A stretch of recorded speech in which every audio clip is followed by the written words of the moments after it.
Okay. दोस्तों, drama meme से मोहब्बत ने हर तरफ अपनी धूम मचा दी है। शुरू में बहुत ज्यादा खामोश था, लेकिन टाइम के साथ सच ने साबित किया कि फिलहाल तक 2025 का सबसे बेस्ट ड्रामा सिर्फ और सिर्फ मीम से मोहब्बत है। और इसकी गूंज न सिर्फ हमारे पाकिस्तान के अंदर सुनाई गई है, बल्कि हमारे पड़ोस मुल्क इंडिया के अंदर भी इसके चर्चे हो रहे हैं। आखिर इसके पीछे रीजन क्या है, वजह क्या है, बहुत सारे फैक्ट्स हैं जिसको लेके आज हम बात करने वाले हैं। इसकी स्टोरी के ऊपर, इसके सीन, इसकी सिचुएशन, इसके जो कैरेक्टर्स, एक्टर्स में काम कर रहे हैं, माइंड ब्लोइंग। आखिर इस ड्रामे के अंदर ऐसा क्या है कि लोग बेताब हो रहे हैं और चाह रहे हैं कि इसकी डेली बेसिस के ऊपर एपिसोड आनी चाहिए। देखिए, सबसे पहले अगर हम इस ड्रामे की कास्ट के ऊपर बात करें तो स्पेशली दनानीर का जो इस ड्रामे के अंदर रोल है वो बड़ा कमाल का है। एक तो उसकी फैन फॉलोइंग बहुत ज्यादा है, खास तौर पर जो उसकी एक्टिंग है, हर सीन के अंदर वो घुस जाती है भाई। एकदम से लगता है कि सब कुछ नेचुरल हो रहा है। इसकी 13-14 एपिसोड आ चुकी हैं और अगर आप शुरू से देखें इसकी हर सीन को इंजॉयबल है, कमाल है भाई। और साथ अगर हम आहद रजा को देखें तो वो तो एक बहुत बड़ा सुपरस्टार है, उसकी एक बहुत बड़ी फैन फॉलोइंग है, ना सिर्फ पाकिस्तान में बल्कि बाकी मुल्कों में भी। तो यही वजह है कि इसकी हर एपिसोड पे पर डे के हिसाब से 13-14 मिलियन व्यूज आ रहे हैं और इसने अभी तक सारे ड्रामों को पिछाड़ दिया है। खास तौर पर सुन मेरे दिल तो भाई इसका कभी मुकाबला कर ही नहीं सकता। दनानीर को लेके उसका जो ड्रामा आया था गुमशुदा मेरी मोहब्बत, उसमें जो उसने एक्ट किया था सबके दिल जीत लिए थे। उसके बाद और भी बहुत सारे उसने ड्रामा किए और उसने अपनी एक्टिंग का लोहा मनवाया। मैं आपको यहाँ पर एक चीज बता दूं कि दनानीर जो है ये सोशल मीडिया के ऊपर वायरल हुई थी और उसके बाद इसको ड्रामे मिलने शुरू हो गए। लेकिन अगर आपके जहन में ये बात चल रही है कि कोई भी बंदा आकर सोशल मीडिया के ऊपर वायरल हो जाएगा, फेमस हो जाएगा, तो उसके बाद उसको ड्रामों में काम मिल जाएगा, तो ऐसी बात नहीं है। मैं आपको बहुत सारे बंदे गिनवा सकता हूँ जो कि बाकी सोशल एप्स के ऊपर बड़ा फेमस हुए हैं, लेकिन जब उनको ड्रामा दिया गया कोई भी, तो उसके बाद वो दूसरा ड्रामा नहीं कर सके, कोई फेम उनको नहीं मिली। लेकिन दनानीर के अंदर उसकी अपनी नेचुरल एक्टिंग थी, उसके अंदर स्किल थे, उसने हर जगह परफॉर्म किया, उसने साबित किया कि वो प्योर एक्ट्रेस है। और यही वजह है कि वो किसी को भी मायूस नहीं कर रही, अपनी ऑडियंस को अपनी तरफ कैच कर रही है, एंगेज हो रही है उनके साथ। आप उसका कोई सीन उठा लें, अगर हम शारिक वाली बात करें कि जब वो रोड के ऊपर आती है उसके पीछे जो कुछ भी था आप लोगों ने देखा, यानी कि वो नशे में धुत थी और उसने जनाब फोन से जब नंबर डायल किया तो उसको नहीं पता था कि वो किसको कॉल मिला रही है, उसको कुछ दिखाई नहीं दे रहा। तो वहां पर जो उसने शो किए अपने एक्सप्रेशन वो कमाल के थे। यानी अगर हम डायरेक्शन को देखें वो भी एकदम से प्योर लग रही थी। यानी वो एक तुक्के से कॉल मिलाती है, वो मिलती भी है जनाब तला साहब की। फिर हम सोच रहे थे कि जनाब तला जिस तरह से गाड़ी चला के आ रहा है तो सामने से अचानक से जनाब रोशी आ जाएगी, तो ऐसी वैसी भी कोई बात नहीं थी। जिस तरह टिपिकल पहले हम इस तरह से देखते आ रहे हैं कि लड़की का अचानक से सामने आ जाना और वहाँ पे सारी चीजें सामने जो है वो आ जाती हैं, ऐसा बिल्कुल नहीं था। तला साहब गाड़ी से उतरे हैं और जिस तरह वो डरी हुई थी, सहमी हुई थी कि मुझसे कोई बड़ा कांड हो गया है और पता नहीं अब शारिक का क्या होगा और मुझे कोई पुलिस अगर पकड़ लेगी, तो उसने बिल्कुल साबित किया है कि उसको जो भी रोल मिला है उसने उसको मुकम्मल तौर पर खुद पे अप्लाई किया है। अच्छा, उसके बाद जब मोहित को दिखाया जाता है कि वो ऑफिस में आता है और जिस तरह से उसकी मोहित से दोस्ती होती है, आप यकीन जाने कि एक होता है ना कि जनाब वो चूंकि तलहा का बेटा है या उसका भतीजा है, ठीक है, तो इसलिए उनको दिखाने के लिए उसके साथ दोस्ती बना रही थी, ऐसी बात नहीं थी। आप अगर उस सीन के ऊपर गौर करो जनाब, तो रोशी खुद चाहती थी उसके साथ खेलना। इस तरह के और भी बहुत सारे सीन है। तो खैर ये बात बहुत लंबी चली जाएगी। ओवरऑल मैं ये कहूँ कि इस ड्रामे की जो स्टोरी है वो टिपिकल नहीं है बाकी ड्रामों की तरह। इसमें जितने भी कैरेक्टर्स काम कर रहे हैं, जो भी रोल हैं, बड़े ही इंटरटेन कर रहे हैं। इसमें कुछ ऐसा नहीं है कि हमें सर दर्द शुरू हो जाए, हम तंग होना शुरू हो जाएं कि हम इस सीन को स्किप करें। आपको इसके अंदर कॉमेडी भी नजर आएगी। कुछ सीन ऐसे हैं जिसके ऊपर आपकी हंसी जो है वो निकल जाती है।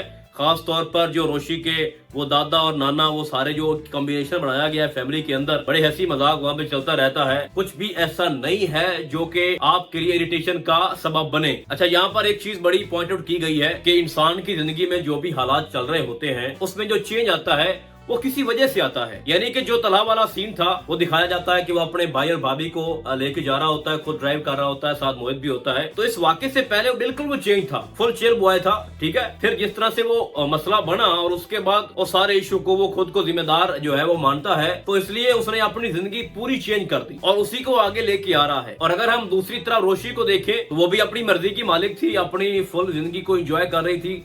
लेकिन उसके साथ जो फिर मसला बना शारिक वाला, तो उसको भी समझ आ गई कि इस तरह से नहीं होता। जब आप बहुत सारे फेसे से गुजरते हैं तो आपकी लाइफ जो है वो चेंज हो जाती है। आपको जो एनवायरनमेंट मिलता है वो आपको तब्दील कर देता है। अब रोशी वाली वो बात नहीं है पहले वाली, जो जिस तरह से वो एक चुलबुली और बड़ी और नाटी और बच्चों वाली हरकतें करती थी, ऐसी नहीं है। उसके अंदर भी एक मुस्तकिल मिजाजी आ चुकी है। तो चूंकि फिलहाल तक ये ड्रामा बड़ा ही स्मूथली आ रहा है, तो आगे भी मुझे उम्मीद है इस तरह का ही देखने की। लेकिन कुछ होगा ऐसा जो आपको थोड़ा सा हैरान कर देगा।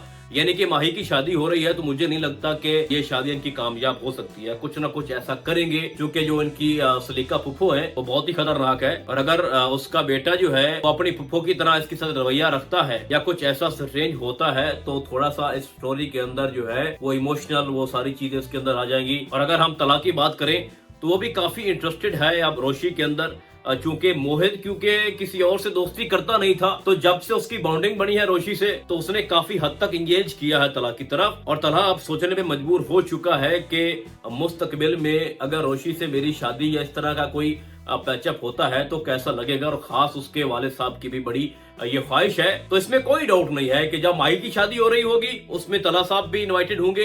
वहां पे कुछ ऐसे सीन आपको दिखाए जाएंगे जो कि रोशी और तला के दरमियान होंगे, और फिर उनकी केमिस्ट्री जो है वो ग्रेजुअली बढ़ना शुरू हो जाएगी। फिर वो जो एक रिश्ता है बॉस वाला वो दूर हो जाएगा, और एक दूसरा एंगल शुरू हो जाएगा जो कि इस स्टोरी को आगे और ज्यादा इंटरेस्टिंग बना देगा। और मैं जानता हूं कि आप सभी यही देखना चाहते हो। तो असल स्टोरी तब शुरू होगी जब इसकी शादी तला से होगी। लेकिन साथ ही आपको एक और बैड न्यूज दी जाएगी इस ड्रामे के अंदर कि तला की फैमिली को लेके बहुत सारे वो पहले मसाइल से गुजर रहे हैं, लेकिन जो सिचुएशन उसके वालिद साहब की दिखाई गई है, तो मुझे लगता है कि वो भी बहुत कम अरसे के इस ड्रामे के अंदर हैं। चूंकि वो अक्सर बीमार रहते हैं, तो शायद वो ज्यादा देर तक अपने बेटे के साथ ना टिक सके, और उसकी एक आखिरी ख्वाहिश हो जाने से पहले कि आप रोशी से शादी कर लें, और ये तुम्हारे लिए भी अच्छा होगा और मोहित के लिए भी।